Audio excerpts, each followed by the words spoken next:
You can customize the In Case of Emergency shortcut to let trusted contacts know where you are and how they can help you. Here's how to set it up. You'll configure the shortcut when you first tap Add Shortcut.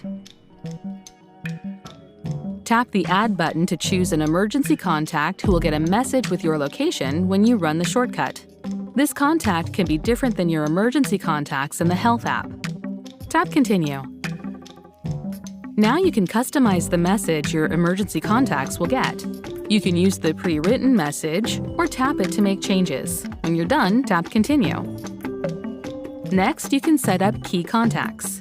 When you run the shortcut, your key contacts get a separate message without your location. The message can include instructions or anything they need to know. Tap Continue. Finally, enter a message that will be displayed on your screen when the shortcut is activated, such as information about medical conditions that could be useful to someone trying to assist you. When you're finished, tap Done. The configured shortcut is saved in My Shortcuts. You can test your shortcut so your contacts know what to expect. Just tell them it's a test ahead of time so they won't get worried. To run the shortcut, tap it in My Shortcuts. Or you can say, Hey Siri, in case of emergency.